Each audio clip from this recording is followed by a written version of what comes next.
Space Racer has one of the most overpowered weapons in the entire Invincible universe. The Infinity Ray is genetically linked to him, so nobody else can use it. It has no charge-up time, no reload, and seemingly no downsides. It just fires and keeps going forever. But ever since this weapon was introduced, I've always wondered, if it never stops and continues indefinitely, what ends up in its crossfire as it travels through space? How many lives might Space Racer have taken? Well, first, let's talk about what this weapon actually does. When Space Racer fires the Infinity Ray, it creates a beam that travels in a straight line, and it doesn't stop. It doesn't dissipate, it doesn't weaken, it just keeps going, indefinitely. And it destroys everything in its path. We see it obliterate Viltrumites, entire ships, even stars without any effort whatsoever. The only limitation we've seen is when Omni-Man says, "But it required a steady hand." So basically, when Space Racer fires that thing, and even if he hits his target or misses his target, the beam just continues on forever in that direction. This, of course, raises an interesting problem. If it continues infinitely, what ends up in its crossfire? Space is absurdly vast, like incomprehensibly big. The observable universe is roughly 93 billion light years across, and within that space, matter is pretty sparse. Between stars, there's basically nothing. Between galaxies, there's even less. So if Space Racer fires the Infinity Ray past its target, what are the odds it actually hits anything else? Here's the thing. We have real data on this. In 2020, a team of researchers published a paper analyzing data from the European Space Agency's Planck satellite. The Planck satellite was launched in 2009 specifically to map the cosmic microwave background, leftover radiation from the Big Bang. And one of the things the Planck satellite measured was the optical depth of space. Essentially, how transparent is the universe? How often do photons actually hit something as they travel through it?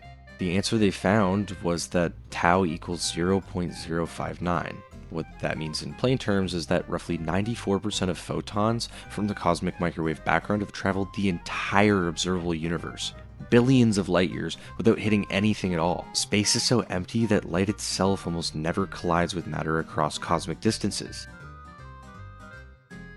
But of course, the Infinity Ray is larger than a photon, 4 to 5 feet in diameter based on what we see in the show. This of course gives us a larger cross-sectional area than a single photon, but we're talking about 93 billion light years of mostly nothing. The beam is almost certainly hitting nothing after its initial target, unless the object is within close distance, such as when Space Racer destroyed a star. But wait, if the universe is infinitely big, wouldn't it have to hit something eventually, given enough time?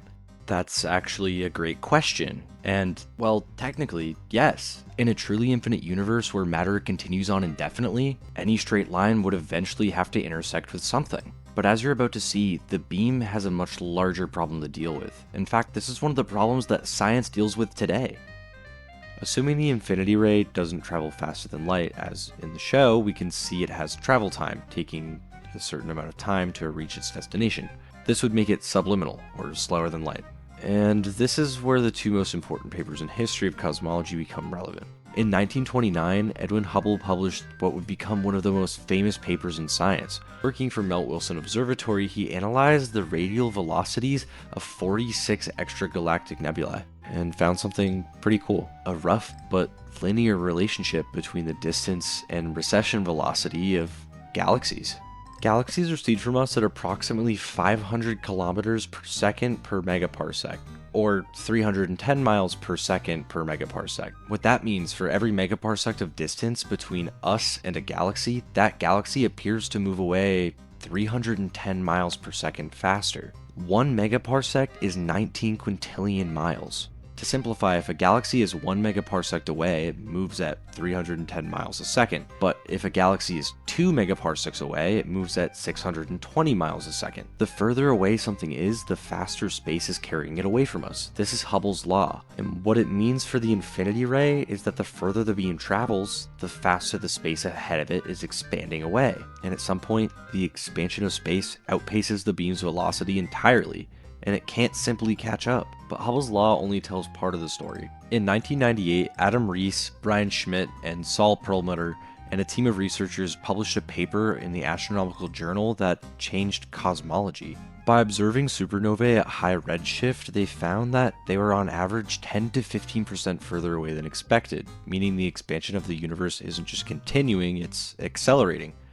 Dark energy is actively pushing space apart at an increasing rate. This won Rees, Schmidt, and Perlmutter the Nobel Prize in Physics, and it means the infinity ray has a double problem. At close range, Hubble's linear expansion is already working against it.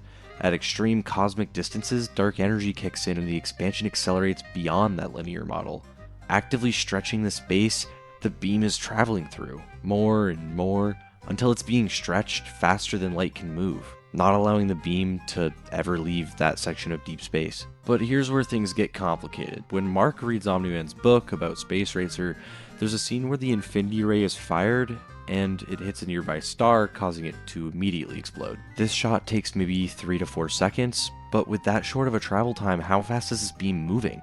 Consider that light takes about 8 minutes and 20 seconds just to get from our sun to Earth. So either this beam is moving, or this star is super close. Let's do the math on this. If the beam was traveling at max speed, or exactly the speed of light, and covered that distance in 3 to 4 seconds, the star would only be around 900,000 to 1.2 million kilometers away, or over 500,000 miles.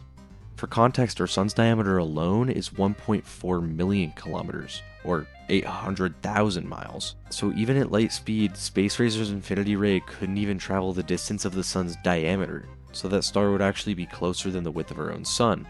No planet or planetary body could exist at that distance. Any space rock that close to the star would be sitting inside it or completely vaporized. So for Space Racer or the creatures in the scene to be alive this close to a yellow star at a reasonable distance, maybe the beam had to be going significantly faster than light. There's no other way to make the math work. Perhaps then Space Racer would kill millions in his crossfire. But this directly contradicts what we see elsewhere in the show, so what's going on here? There's a few possibilities. The first is that the beam accelerates exponentially once it's shot. Maybe it goes faster the further it travels. The second is that it's not that deep and this shit's just cool. And the third is the possibility that the scene isn't fully reliable. This was Omni-Man's retelling, or told from his book, and interestingly, the beam in that scene appears noticeably lighter in blue color. Could it be that this is a subtle flag that the version of the events are different, or was just a normal error? It could just be exaggerated memory rather than accurate canon. So depending on which assumption you go with, the infinity ray is either subliminal and eventually stopped by cosmic expansion, or it's faster than light and continues into deep space where it either gets outpaced by the stretching of space or goes on to kill an infinite number of life forms. But as always, subscribe and let me know what you think in the comments below.